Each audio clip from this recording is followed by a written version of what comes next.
Join UF Hall of Famer and 14-year NFL vet Shane Matthews every weekday as he brings you all you need to know about your Florida Gators, including news, analysis, and opinions with some of the biggest names in sports.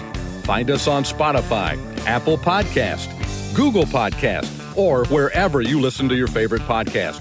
Or watch us live at 8 a.m. on Facebook, YouTube, and Twitter.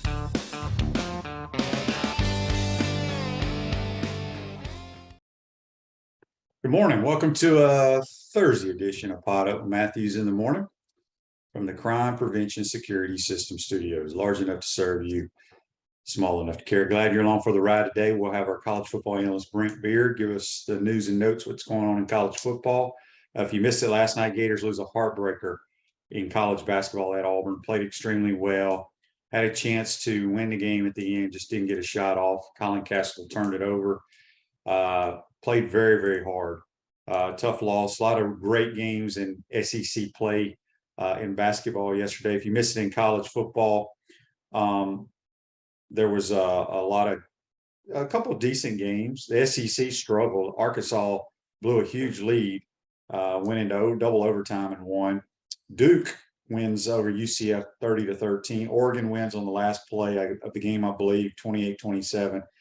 And Ole Miss gets blown out 42-25 to Texas Tech. Lane just did a bunch of dumb stuff. It's a good thing we didn't get him. All right, let's go to the Titan Moore hotline, and we are joined by Brent Beaird. Good morning, Brent. How are you, my man? Shane, good to be on with you. It's the weather's warming up, and we're looking forward to the Gator Bowl. But what's great, if you're a college football fan, having all these games that are on just about every day. Syracuse, Minnesota, and the Pinstripe Bowl today, and Cheez-It Bowl, Florida State and Oklahoma, teams going in opposite directions. So that's one thing to consider there. I know we don't talk about them much, but I'm glad you mentioned Duke and what a job that Elko has done at Duke. Frankly, Riley Leonard had a really good game, and I'll be brief about this, but for Duke to be 9-4, frankly, is just absolutely amazing in a lot of ways. UCF, another Gus Malzahn. Malzahn thought to be an elite coach, is not. He loses 4 to 5 games a year. Same thing happened to him this year. So that certainly is not surprising to me at all. But congrats to Elko and the job that he did at Duke, Shane. Yeah, as you said, it is amazing. I think it's flown under the radar. A lot of people don't realize Duke's a solid football team, and congratulations to them on a tremendous year. Before we jump into some news and notes, Brent, first of all, Arkansas was up 15, like 3 minutes to go. I flipped the channel to basketball. Yeah. Next thing I know, it's in overtime. It was like a scoop and score, I think, for a touchdown, and they get the onside kick, go down. What did you think? John asked, what do we think about that targeting call in overtime on the 2-point conversion? What were your thoughts on that? It was iffy. It really was. I mean, what he's talking about is the hit on the quarterback in order to really kind of keep the game going. If that had not been called targeting, it would have been the game would have been over. And I'm not sure that was the defender's intent. I mean, I understand they've got to look at it and be able to follow that up with a strong decision, and they did. So, but yeah, that was one of the turning points of the game. If people didn't see that game, I'll be quick about this. And I have some struggles with this now, with this overtime stuff. I mean, it's almost like soccer and penalty kicks, frankly, to where at some point all you do is go for 2. It's dumb. Yeah, it really is. I've never liked that.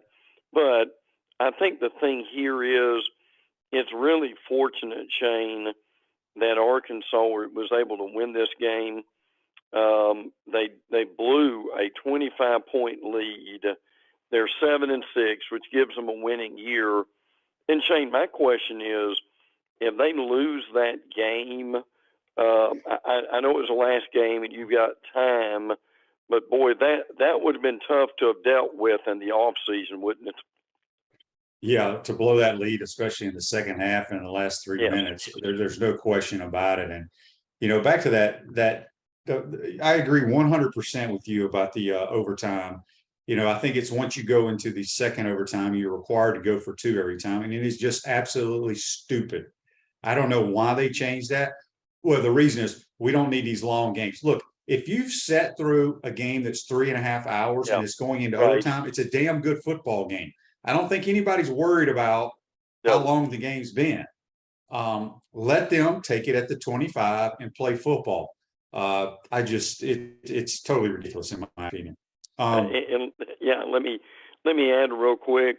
Arkansas, their defense allowed 544 yards passing. Shane, I think it's pretty easy to know what they need to work on in the offseason. Yeah, there's no question. Struggle defensively for sure. Give Kansas credit for battling back. I want to know, did you watch any of the Ole Miss game, Brent? Yes. Yeah. Okay. Yeah, I went to bed in the fourth quarter. I mean, I watched the Florida basketball game, watched the Alabama basketball game. I flipped back and forth with football. Listen, sometimes Lane is his own worst enemy, and I know you touched on this, but you're faking a punt, you're going for fourth, and the 11-yard line, you're on. So dumb. I mean, look, I know it's a bowl game, it doesn't mean anything, but they lost 5 out of their last 6 games. And I will go back because I watched them play a lot of football because I'm an Ole Miss guy. They were not a very good football team this year. They had a good record going into Alabama because they had played nobody with a winning record. And then, I went to bed at half. He went for four times on fourth down, went 1 for 4.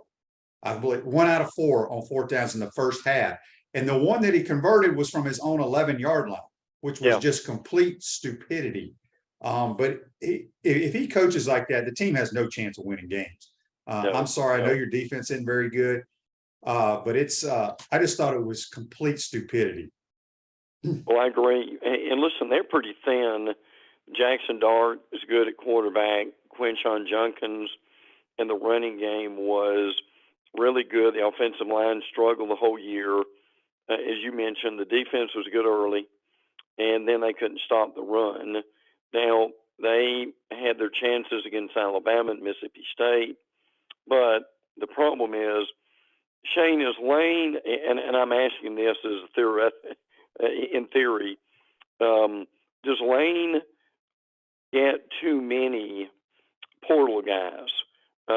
See, they just signed only 12 high school players on National Signing Day. 12, Shane, not 25, 12. Mm-hmm. So he's going in the portal heavy again. And look, the portal's a blessing and a curse. And I'm not sure the portal, I know it helped them to a degree, but what does that do to your chemistry after a while? Yeah, I mean, obviously you want to have more younger kids. But I think the biggest problem with Lane does too much dumb stuff that pretty much kills your chances of winning games. And it's not the kid's fault. No. Out of that game, because I was watching it and I was like, this Joey McGuire, the head coach of Texas Tech, what's his story? So I looked it up, and I don't know if our listeners know about this, and I don't know if you know about this, Brent, but it is a phenomenal story. Joey McGuire coached high school ball in Texas for 21 years.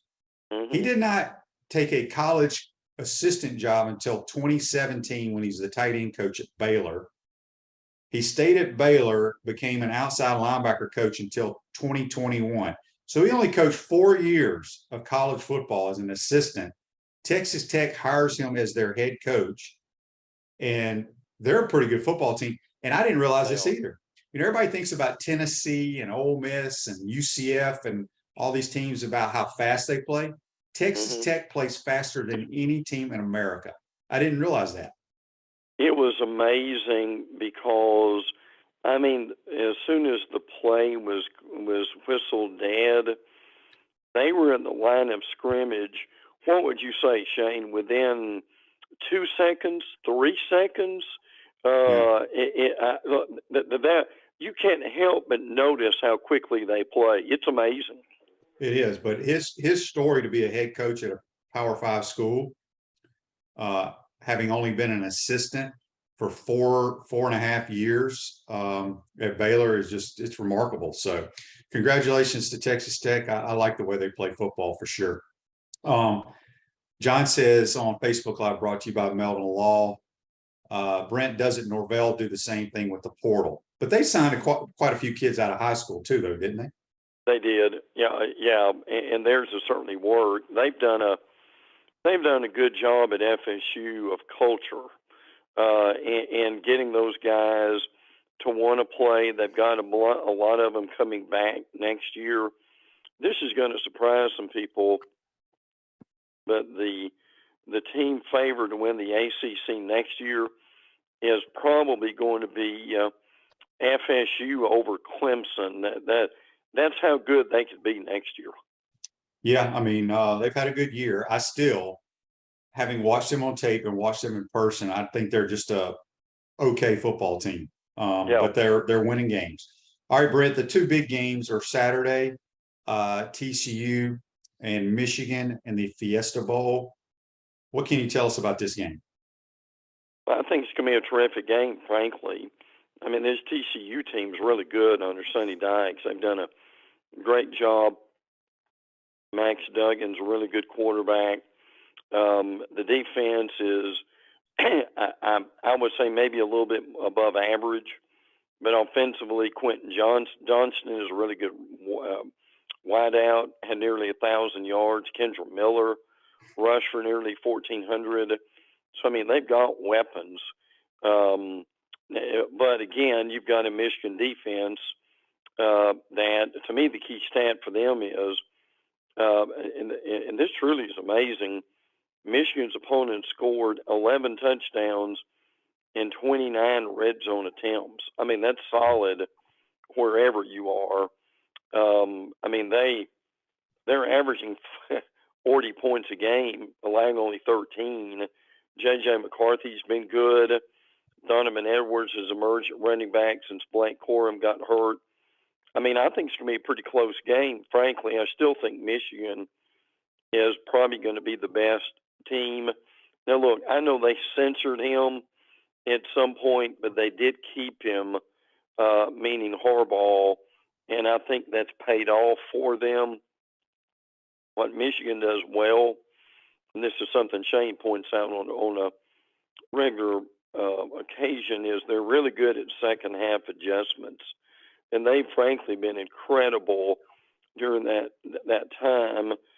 Michigan has a 206-point differential after halftime. TCU has a 98-point differential. So, boy, that's quite a adjustment in the second half.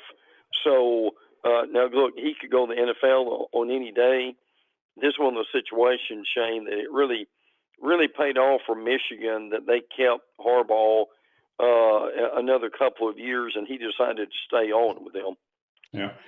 Tighten our text line from Darrow says, good morning, guys. I like Sam Pittman's comments last night after they won the Liberty Bowl game. And he said he was focused on the players that were there and not the players that weren't there. Yeah. And they've lost like 24, 25 in the portal as well.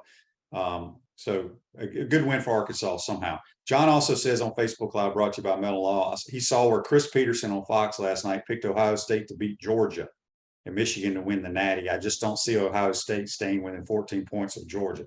The only thing that would concern, and I mean, look, Kirby's concerned is the skill players that Ohio State have on offense. They have NFL wide receivers, they have an NFL quarterback, and they have NFL running backs. That's the passing game could give Georgia some issues. How do you see this game in Atlanta playing out?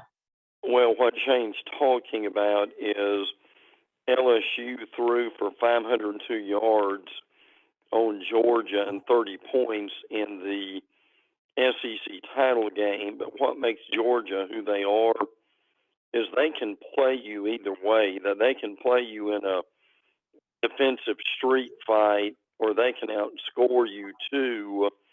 Now, what's going to be important for Georgia is the injury situation. Hopefully, they'll get Ladd McConkey back at wide receiver, and their offensive tackle Warren McClendon. That's going to be important that they're here. But Shane, I mean, you're right about that. This is and even though Travion Henderson won't be playing, this Mayan Williams is a good running back. Look, they've got, as we love to say, they've got dudes. But to me, here's a key stat for the game is over the last 3 games, Ohio State allowed 238 yards passing per game. And can Georgia take advantage of that? Have said it all year, continue to say it. Georgia is the most consistent team in the country, and can Ohio State stay with them? Absolutely. I mean, you're not in the playoffs, but if you're not very good, and I'll throw this in here finally for the Georgia. People may miss this, but they picked up Dominic Lovett from Missouri at wide receiver, one of the best receivers in the league. What that shows me is that's their weakness this year. They don't have a bell cow receiver, and Kirby's trying to get one, and he's already thinking about next year. Yeah, no question about it. Chris Doring Mortgage, they do mortgage lending right, helping home buyers throughout Gainesville and North Central Florida. Call Chris Doring Mortgage today at 352-244-0840. Speaking with Brent Beaird on the Titan More hotline. Scott has I wanted to ask you about the QBs that have gone into or have signed out of the portal. A couple of schools have announced their signings of these kids. But he asked, did we sign Graham Mertz too soon now that Sam Hartman is in the portal? All right, I'll answer that first. Would we have liked Sam Hartman? Yes, all accounts are reports that we wanted him. He was not in the portal. There's also reports out there that he had some heart issues, I believe, before the season started. Yeah. And we all know, with the Keontae Johnson issues, maybe that played a factor. Here's the other thing too. Notre Dame's got way more money to offer a kid than we do. Yeah. It's that simple. So yeah. I think Gator fans sometimes forget, Brent, we are not the only school looking at the portal to sign kids. True. Kids have 121 Division I opportunities to play football somewhere, and then there's a million FCS schools in Division III. So everybody is looking at those players in the portal, and whether it's health related, NIL related, football related, whatever it is, those kids are going to make their own decisions. So, well, there's no doubt about that. Yeah. Well, no, I'm with you on that one. And obviously, they played Missouri in the bowl game, but Hartman's really, really good. There's no doubt about that. Had 280 yards passing, 3 touchdowns in the bowl game against Missouri. But there are just things that we don't know. Probably was there an original connection maybe with Notre Dame in some ways? And again, the Notre Dame thing's not done yet. Right. I mean, it has not been announced. It's not official, which means he may even be talking with some other schools at this point. But Shane's point's a good one too. Is that not only is that it's not the only school, he's not the only quarterback out there either. Yeah, John brings up a great point here, and he spoke about it yesterday. He said, I commented yesterday about Hendon Hooker not lighting it up at Virginia Tech and doing really well at Tennessee. You can say the same thing about Bo Nix. He struggled at Auburn. Now he's doing great at Oregon. That's a great point. And, people talk about the Gator fans, the Gator Nation. I understand their frustrations, Brent, but nothing bothers me more than when I go on Twitter and I look at the Florida Gator official Twitter page and they introduce a player coming to the program and then you read the comments about, our fans just trashing the kid. Okay. That is just stupidity, in my opinion. And it's embarrassing as a former player that people would go on there and bash this kid. First of all, what if that kid was your kid and fans were saying all that? And I understand people are going to boo him and all that, but you don't know if that kid is going to play well at Florida or not. Just because he struggled at Wisconsin, I think every quarterback that comes out of Wisconsin struggles. And I try to tell people, we don't know if Graham Mertz is going to be the answer. We don't even know if he's just coming in to be a backup. We don't know. All I do know is the University of Alabama wanted him really bad a few years ago. Yep. So well, and Florida's also got some guys. Caleb Banks, the former Louisville defensive lineman, and then you've got the Mitchell kid at linebacker from Ohio State. I mean, those guys may really be able to come in and fill some need. Look, the portal is like recruiting, and we can never forget this. The point is not how many 5-stars you got. The point is, did you meet your needs? Because Billy knows they've got a certain amount of guys that they've got to get at different positions. And again, and Shane's been very consistent about this, and so have I. I still contend, and I hear from it every day like you do, is that this is not perfect. They're going to get some kids that you don't know about, but they're overturning that roster, and it's taking time. And I still say that these Florida coaches know what they're doing. I've seen some other coaches who have not known what they're doing in different schools. This bunch, I believe, that I think they do, and you'll see a much better product next year. Yeah, I firmly believe that and hope that as well. And I had a long discussion with a longtime Gator fan yesterday, who's a sports writer, does stuff around the country. He asked, "What are your thoughts? Do you have concerns?" I was like, "I think everybody has concerns," but I said, "I really believe in what Billy Napier is doing. Does it pan out to be great? We don't know. Time will tell." I said, but again, and I preach this every day on my show, and it's just my belief. It's not right. It's not wrong. It's my belief. In 2 years, the last 2 years, and people are probably tired of hearing me, but I'm gonna say it again, Brent, because I'm passionate about it. Sure. The last 2 years, I've watched it with my own eyes in the press box with 2 different coaching staffs that have coached a long time at different levels of football. You went 12-14 in 26 games. That's all I'm going to say. Yeah. I mean, it ain't like it's one staff. It's 2 different staffs. Common denominator, these players. So, John asked, QB, how do you like Dan Mullen doing color on the Liberty Bowl game last night? I think Dan does a really good job. I think sometimes he talks too much. They tell the color guy to kind of keep it short and sweet. At least that's what they do on radio. Radio is a little bit different because you can't see it. You gotta describe it real fast and then shut up so the play-by-play guy can go. But Dan knows football. I think he's a good football coach. But do I think he'll coach again? I don't know. I don't know if he wants to with the amount of money that he's getting paid. Yeah. I think he does do a good job. I just think he talks too much at times. Well, I've heard a little bit about him being a possibility as the Alabama offensive coordinator. And look, I'm not saying this is going to happen, and I don't have inside information on this, but that's out there a little bit. But again, as Shane said, he may not want to do that. Yeah, he's a good analyst. I don't think there's any doubt about that. Usually the play-by-play guy ask him to go into detail about what his experience was in coaching bowl team, et cetera, et cetera. So that's where some of that comes from at this point too. But that's a good, and look, that's a great thing for him right now. He's got enough money to where he can sit back and he can look and not take the first job that comes along. Yeah. All right. Real quick before we move on. Let's see. Where was this? It was a good one. I wanted to read this Facebook Live real quick. Oh, G asked, or Gee, Shane, who is the better quarterback between Anthony Richardson and KJ Jefferson?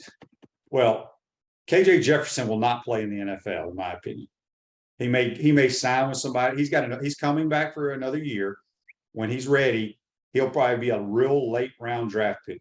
Yeah. But he was the better college football player. He was. He was way more productive. But Anthony will be a first-round draft pick for sure. There's no question about that. All right, Brent. The Alabama playing Kansas State. I think this is going to be an interesting game after you see what some of these Big 12 teams, how competitive they've been at times. But it's great to see Bryce Young and Will Anderson and pretty much their entire team will be playing in this game.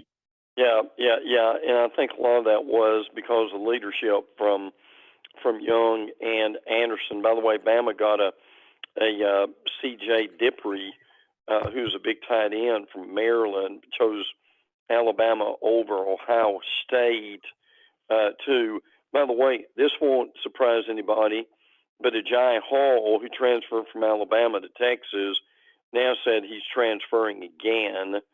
So that certainly is no surprise. A lot of talk about Bill O'Brien moving on to the Patriots after Saturday's game. O'Brien's a good offensive coordinator. The problem is he's just not very creative, and Alabama's got a lot of speed and so forth that O'Brien never took advantage of. But your point, Penn State's a really good football team. Will Howard's is excellent at quarterback. They don't beat themselves. They're among the best teams in the Big 12 as far as turnover margin is concerned. Deuce Vaughn is the guy that Bama's got to stop. I mean, he had 1,400 yards. That's going to be very important with that, too. And again, I mean, if Bama beats Kansas State, they're 11-2. Probably a lot of coaches will love to be 11-2, wouldn't they, Shane? Yeah, you ain't lying. Brent, I want to jump to the game today. I think a lot of people will be interested in watching. I think it's going to be a shootout in Orlando. Oklahoma is playing the semis. I read somewhere, I believe, is Dylan Gabriel thinking about leaving Oklahoma and going to another school or going pro? Have you heard that? Yeah, I've seen that. I mean, he's playing in the game. This is kind of a homecoming for him. Well, the wheels fell off of this team, frankly, and they've got a lot of guys who aren't playing. Eric Gray, offensive lineman, Anton Harrison, and Wanya Morris. Either but I'm not sure what he's going to do afterwards. That's a good question. I mean, when Gabriel is on, he's on, and he's good, frankly. But this, I think FSU could win this game, and if they're able to run the ball, here's your key stat for the game: Oklahoma is 0-5 when allowing 200 rushing yards or more. FSU averages 218. You know, whether people like them or not, and I know this is most of the Gator audience, I give them their due because, Shane, they know who they are. They're able to run the ball well. Their offensive line's better than it has been in a long time. And this is a good quarterback. And again, I hope people watch this game because they're going to see a mega improved Florida State team compared to the first of the year. Yeah, that's true. What are your thoughts on the Orange Bowl with, Clemson now is going to start Cade Klubnik because DJU has now transferred to Oregon State. Yeah. And then Tennessee's had a good year, but, they don't have Hendon Hooker. It should be a pretty competitive game, don't you think? Yeah. Jeremy Banks is not playing their linebacker. He's going to the NFL. Now Jalen Hyatt is sitting out to go to the NFL. Cade Kublik, the new quarterback at Clemson, could make the difference. Look, there's some things I like about Joe Milton. Joe Milton's still not Hendon Hooker, but if he plays within himself, I mean, Milton is 250 pounds. He's got a really strong arm. as Shane has said, and it's true, Milton's big thing is his accuracy. So if they've worked on that, that's going to make a difference. Tennessee's pass defense is still not very good. My Stars, they're 127th out of 131. They allow nearly 300 yards a game passing. Frankly, I don't know. I just like Clemson in this game. I think they'll be more motivated to play. Now, look, that doesn't mean that takes away from what Tennessee's done this year. They've made great strides. Make no mistake about that. Josh Heupel's got a great system, and we'll be really impressed if they're able to win this game. But I just think Clemson thinks they've got more to prove in this game, particularly after a very difficult loss to South Carolina in that rivalry. Yeah, I think this will be the second best defense that Tennessee has seen all year behind Georgia. Yes. I do think Clemson has an outstanding defense. I don't know what the hell happened to them against South Carolina. Really? The way the South Carolina ended their season after the debacle in the swamp against the Gators just blows my mind. And we'll both see those guys play tomorrow against the Notre Dame Fighting Irish in Jacksonville. And I was trying to prepare. I don't prepare a lot for these games when I call them because I know our team and I know our opponent. I know South Carolina pretty well. I don't know a whole lot about Notre Dame. Notre Dame's they're having to play another quarterback because their quarterback left for some reason. I didn't think he was very good. But what surprises me with Shane Beamer and they're 8-4, remarkable year. Somehow they're ranked in the top 25. I just don't think they're very good. But Brent, their best two players have left the program. Yeah. That's where we are today. And I mean, think about that. They went 8-4, had a tremendous year, and their two best players are saying, you know what, I don't want to be a part of this program. And you would think, Shane Beamer looks like a guy people want to play for. But what do you see happening in the Gator Bowl? Well, I'm with you. And what you're talking about is among their guys from South Carolina, Josh Vann, who's their best wide receiver, he's not going to play. All the tight ends are gone. You remember their best tight end went to FSU. Mm-hmm. And then Marshawn Lloyd, who's their best running back, still recovering from that ACL, he is leaving. Also, now the Notre Dame quarterback situation is also interesting. Drew Pine is in the transfer portal. Tyler Buckner started the season as their starting quarterback. Now get this, Shane. He missed 10 games due to a shoulder injury, but he's going to be starting for them.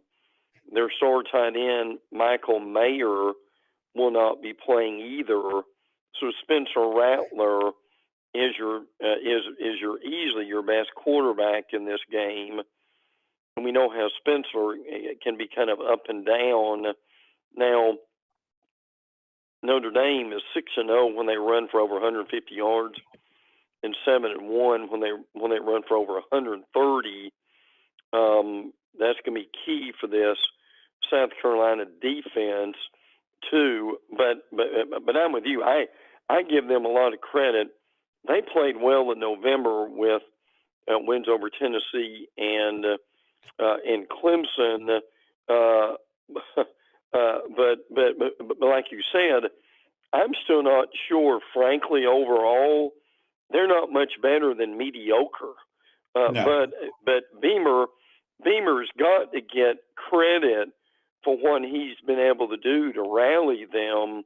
And I'll tell you, Shane, and I'm curious if you went through this when you played, but man, they remember you if you play well in November, don't they? And that's what he's done his first 2 years at South Carolina. They have finished strong in November. That makes a huge difference. There's no question. Before we let you go, there's a YouTube comment here from Tyson. He said, I had to go search this. I heard the QB say we were not getting Graham Mertz.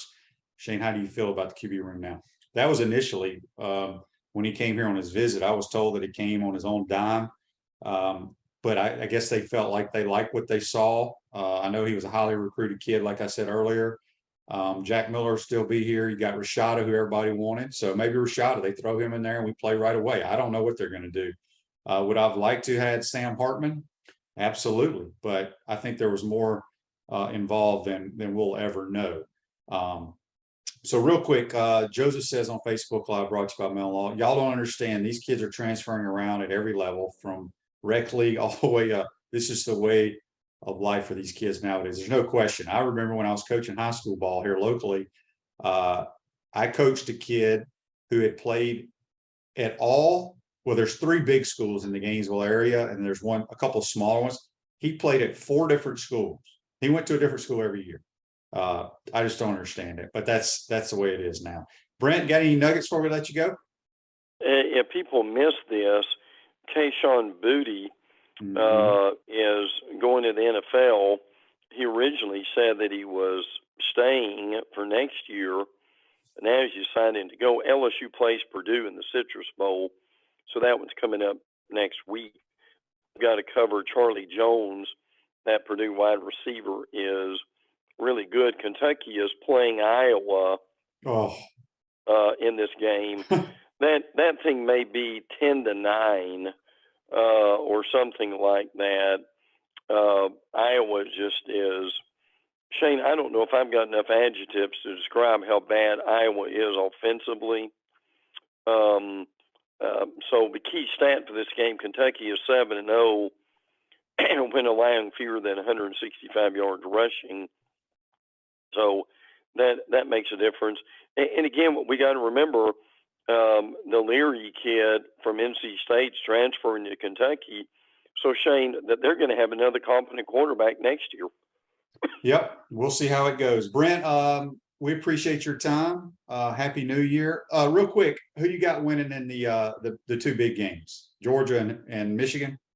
Yeah. I think those are the 2 best teams.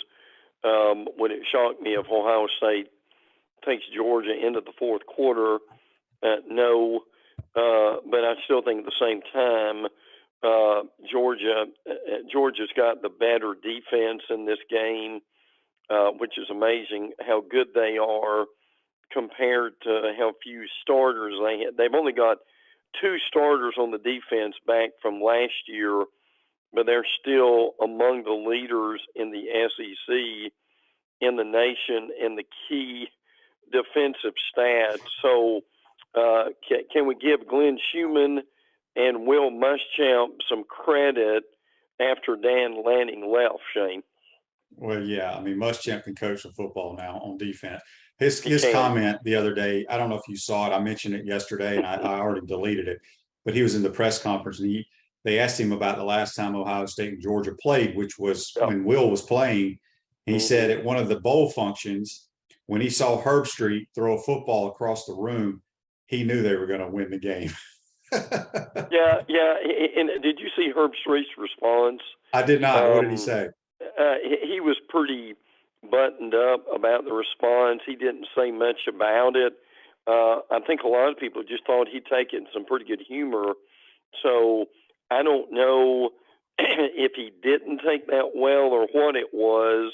And I'm sure they'll work it out at some point, and he'll appreciate the humor in it. But I thought that, frankly, that was a pretty humorous comment by Will. Oh, it was great because it's a fact. I mean, if anybody watched Herb Street play, he was not very good. He was a serviceable guy back in the day. Right. Brent, Happy New Year. We'll talk to you next week, my man. Look forward to it, pal. Take care. Look forward to seeing you tomorrow. Yep, that's Brent Beaird, our college football analyst. Join us on the Titan More Hotline. Going to take a timeout, come back, get to some of these Facebook Lives, these texts you're watching and listening to Pod Up Matthews in the morning from the Crime Prevention Security System Studios. We'll be right back. We want to take this moment to thank our sponsors who keep the show going and pay the bills. Our premium sponsors are Crime Prevention Security Systems, large enough to serve you, small enough to care. Titan MRI, Gainesville's only locally owned and operated MRI facility. Meldon Law, the only official injury and accident law attorneys of the Florida Gators. Peaceland Dental, Gator Nation's first choice for dentistry in Port Charlotte. Comfort Temp, comfort is our business, peace of mind is our promise. Campus USA Credit Union. QC Kinetics, live pain-free with QC Kinetics. Dave & Buster's, eat, drink, play, and watch. Our gridiron sponsors are Auto ER, UF Bookstores, Celebration Point Town Center, Chris Doring Mortgage, Silverback Concrete Co., Ruse Ogre State Farm Insurance, Doreen Wibby, Realtor Caldwell Banker, MM Parish. Our touchdown sponsors are Adams Ribs, Gator Dominoes, Celebrate Primary Care, Gator Bait Media, Okito America, Style Cuts, Ironwood Golf Course, Big Mills Cheesesteak, McDonald's of Gainesville, 84 Lumber, Tropical Smoothie Cafe, Aver and Smith, Dowling Signs, Baker's Sporting Goods, Silver Q Billiards and Sports Bar. If you're interested in promoting your business on the show, call Freddie at 352-284-3733. If you like what we're doing here, make sure to follow us and support the businesses that support us.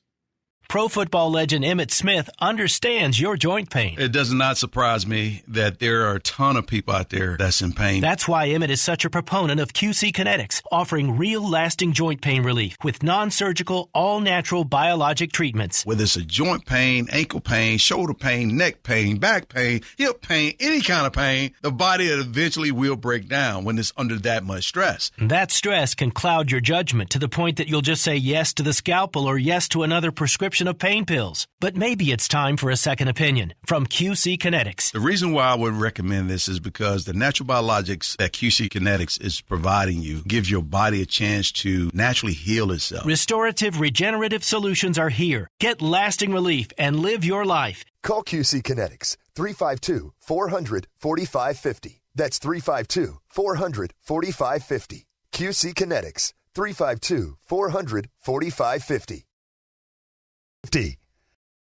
Welcome back to the Crime Prevention Security System Studios, large enough to serve you, small enough to care. Celebration Point's where the Gators go to celebrate with premium brands like Nike, International Diamond Center, Dave & Buster's, Palmetto Moon, Escape Apology, Visor's Rooftop, and the HBC's restaurant.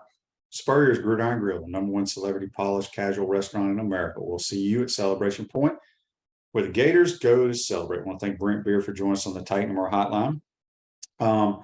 Michael says on Facebook Live, brought to you by Melton Law, looks like Nebraska used some NIL funds to get a great UF volleyball player to transfer. I have not heard that. Doesn't surprise me. Nebraska has a great volleyball program as well. I don't know where that player's from. Maybe she's from out that way. I don't really know, but it's happening. Jimmy John's. I don't know if it's not the restaurant or the chain restaurant, fast food chain, sandwich place.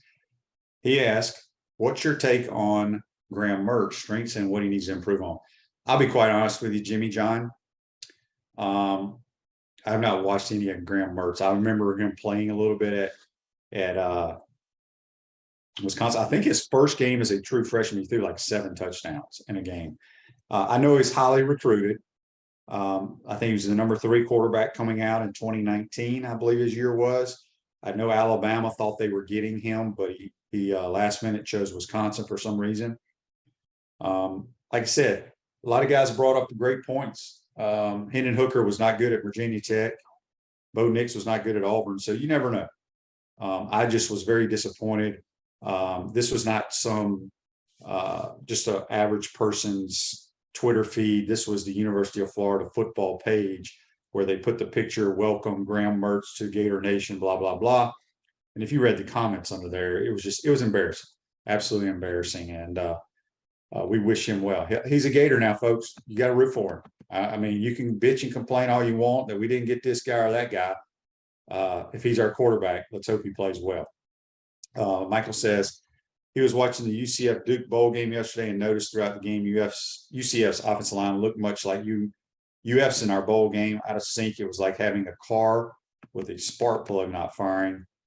In that situation, what can a college quarterback do? I honestly didn't get to see any of that game. I predicted Duke to win the game. Duke's the better team than UCF, and they have John Rice Plumlee, their quarterback, who's more of a running back. So it was a good win for Duke for sure. If you missed it last night, Gators lose a heartbreaker in Auburn in basketball. A lot of good SEC basketball last night. This league is tough, extremely, extremely difficult. But Gators needed that one. Just didn't get a shot off. Colin Castle turned it over there when we were trying to take the last shot to win it. But a great effort, and could be a long year, just because the league is, I think it's the best league in college basketball. I mean, I know people are going to talk about the Big Ten, but top to bottom, it could be the SEC for sure. Are you in the market to buy or sell your home? Doreen Weeby, a realtor with Caldwell Banker M. Parrish, will provide you with fast, friendly, reliable service. Call her today at 352-562-1411 to help your dreams come true. This day in sports. Before we get to that, let me read these real quick.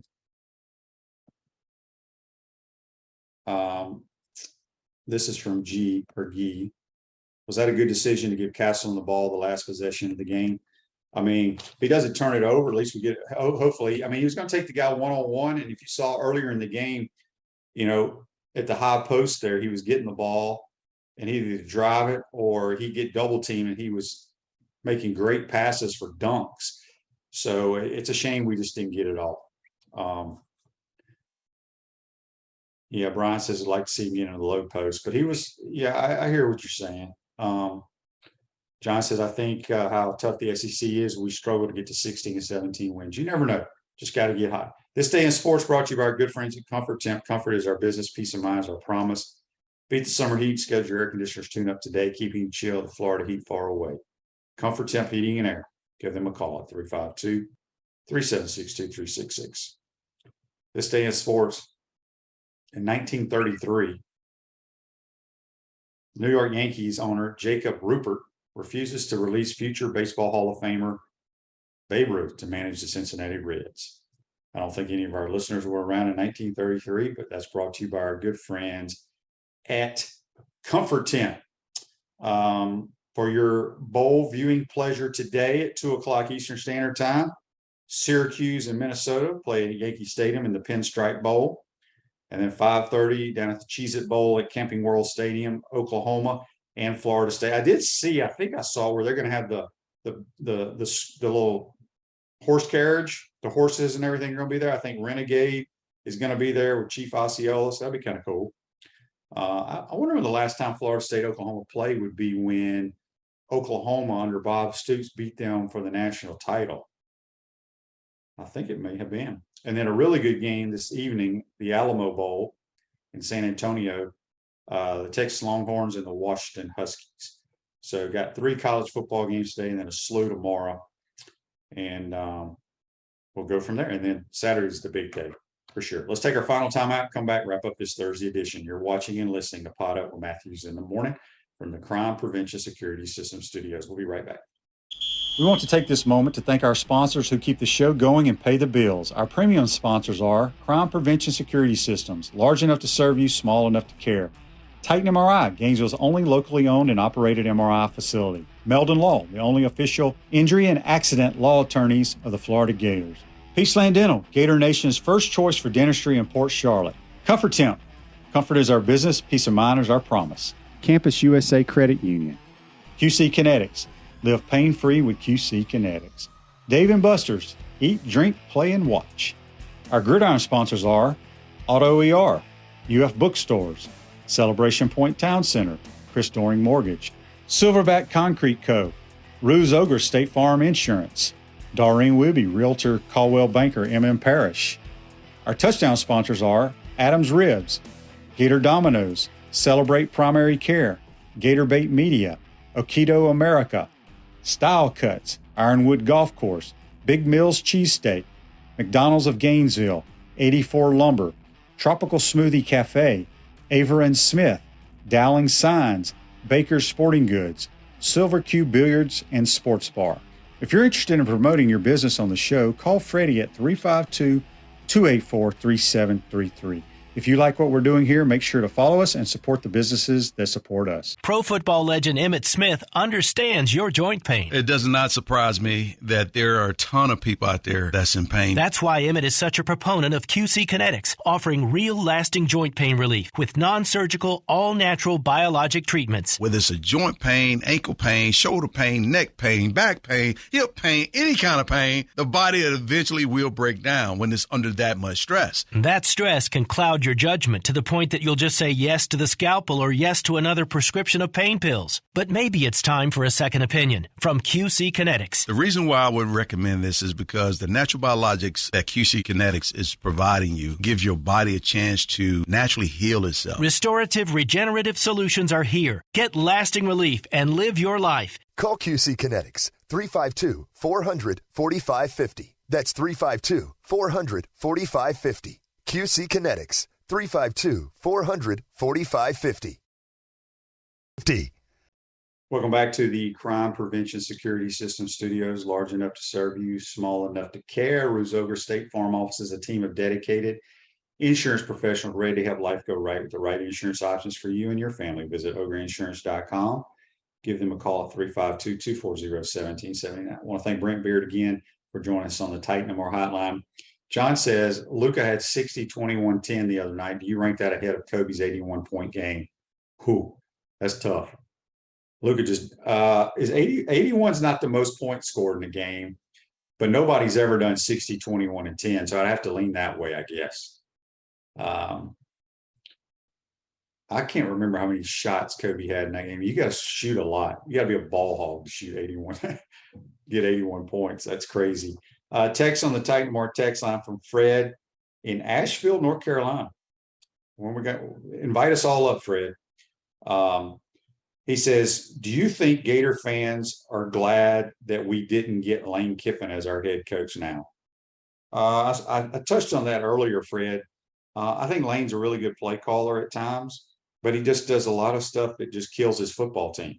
And that was, you saw it last night. In the first half, I went to bed at halftime. He went for it 4 times on 4th down, only converted once. And that one time was when he went for it from his own 11-yard line, which is dumb, absolutely dumb. So I don't think Lane recruits very hard. As Brent Beaird mentioned earlier, they only signed 12 kids out of high school so far this year. So they went 8-5. They lost 5 of their last 6 games. Beat nobody. The only team they beat with a winning record was a miracle win against Kentucky when Kentucky had a bunch of turnovers at the end of the ball game. So, yeah, I think we're okay with Billy Napier. Time will tell, but he has a plan. He recruits relentlessly, and I think it will pay off for sure. That will do it for today's program. Make sure you tune in, tell all your friends and family to follow our programs. We appreciate it. We love the comments. We love the questions, and we love you listening and being a part of our program. Have a great day today, folks, and we'll see you tomorrow. Take care.